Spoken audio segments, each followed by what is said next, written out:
गैर भाजपा जो विधायक हैं और लोग रहे हैं वो ज़्यादा लोगों के साथ जुड़ा और ज़्यादा लोगों के सवालों पे देखिएगा। आप आए दिन अखबारों में देखते हैं कि आज जो सबसे बड़ी सवाल क्या है इस ग्रीड में, प्रवासी मजदूर। आज यहाँ से बाहर जाने के लिए इनके दो सांसद हैं, मंत्री हैं, 12 हैं, वो चाहे मुंबई जाने की हो, चेन्नई जाने की हो, हैदराबाद की हो, कोई भी 5 सालों में एक ट्रेन नहीं खुला।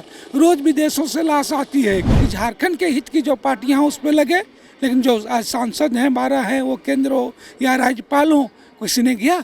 कोई एक प्रतिनिधिमंडल आसू और भारतीय जनता पार्टी का कि वो बिल यहाँ से भेजा जाए या आप वापस करें। पिछड़ों का आरक्षण को लेकर के, पिछड़ों की जनगणना को लेकर के होता तो ये 12 सांसदों के इस मुद्दे में तो कभी देश की संसद में आवाज़ नहीं दिखती है। डुमरी उपचुनाव में इंडिया अलायंस के सारे नेता लगातार प्रचार प्रसार कर रहे हैं। इस वक्त हमारे साथ भाकपा माले के नेता बगोदर से विधायक विनोद सिंह जी हैं। काफ़ी करीब पड़ता है एक तरीके से आपका जो विधानसभा क्षेत्र है, डुमरी आसपास का ही इलाका है। क्या देख पा रहे हैं, जनता किस ओर जाएगी इस बार?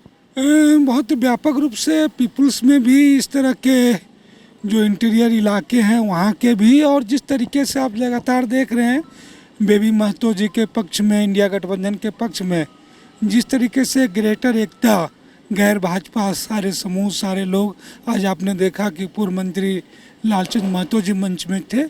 इससे लोगों ने बनाया कि एक बार फिर से यहाँ झारखंड मुक्ति मोर्चा को मौका देना है।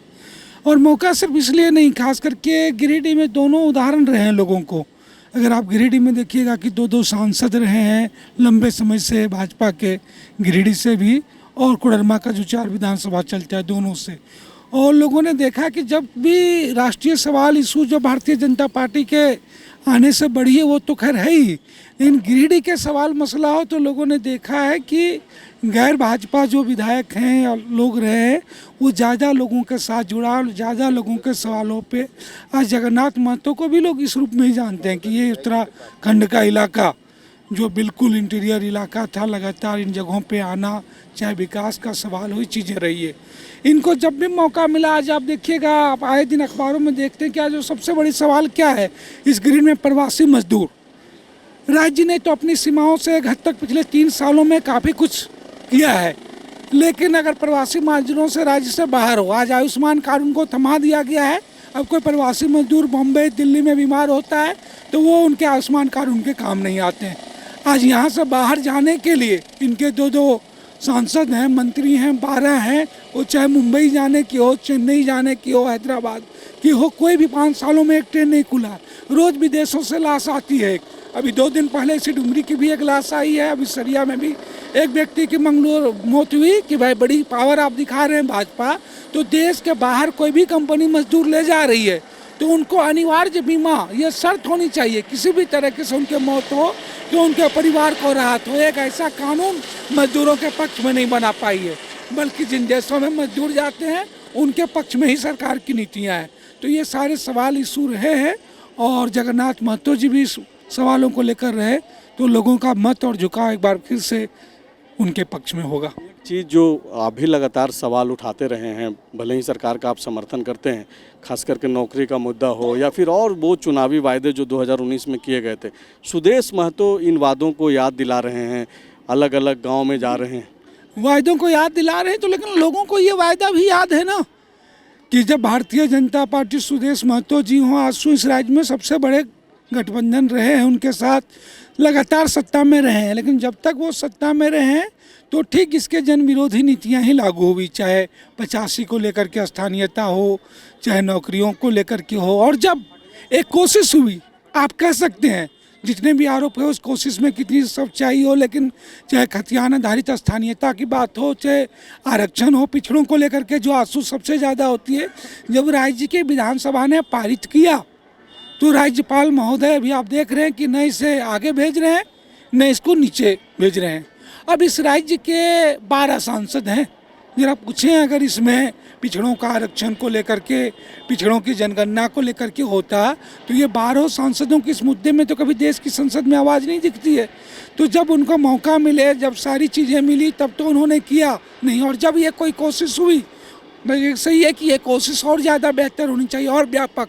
तो और व्यापक कैसे होगा कि झारखंड के हित की जो पार्टियाँ हैं उस पर लगे, लेकिन जो आज सांसद हैं 12 हैं, वो केंद्र हो या राज्यपाल हो, किसी ने किया?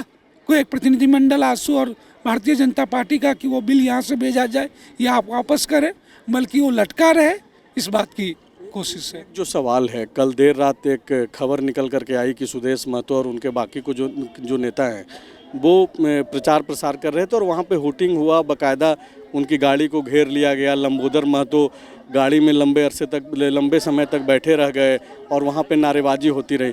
लोकतंत्र में इस तरीके की बातों का होना नहीं, बिल्कुल वो मसला नहीं है। अब कहाँ है, किस इलाका में वो तो रहे हैं, लेकिन प्रतिनिधि हैं, असमर्थ होते हैं। और जब बड़े बड़े नेता, यही एक मौका होता है जनता लोगों को सवाल पूछने का, जानने का। सवाल पूछा जाना चाहिए, नेताओं को जवाब देना चाहिए। जो लोकतांत्रिक तरीका है उसी लोकतांत्रिक तरीके से, वो किसी से लिए बिल्कुल जनता का जवाब, सवाल पूछा जाना जवाब है। लेकिन इस तरीके से कोई प्रचार प्रसार हो, एक बेहतर वारन हो। लेकिन जाहिर सी बात है, जब जनता तो हैं वो सवाल करेंगे ही। लेकिन जो भी, मुझे पूरी घटना की जानकारी नहीं है, लेकिन सवाल पूछे जाने चाहिए और लोगों को यही तो मौका रहता है जनता के पास, चाहे उसके विधायक हों, चाहे सांसद हों, चाहे विरोधी हों, जिनसे वो सवाल। तरीका लोकतांत्रिक होना चाहिए। बिल्कुल, किसी को प्रचार प्रसार से रोका जाना, ये बिल्कुल बिल्कुल, मुझे उस घटना के बारे में डिटेल नहीं, बिल्कुल जो भी चीज़ें हैं वो एक लोकतांत्रिक तरीके से है और बिल्कुल होना चाहिए। ये काम जो प्रशासन शासन चला रहे हैं, जो उनके साथ जहाँ भी, चूँकि वो राज्य के पूर्व मंत्री रहे हैं, तो उनके साथ फोर्स भी है, प्रशासन भी है, चुनावी सभा की मंजूरी है। तो ये चीज़ देखना चाहिए प्रशासन को भी, जो जिला प्रशासन अभी चला रहा है। शुक्रिया सर बातचीत करने।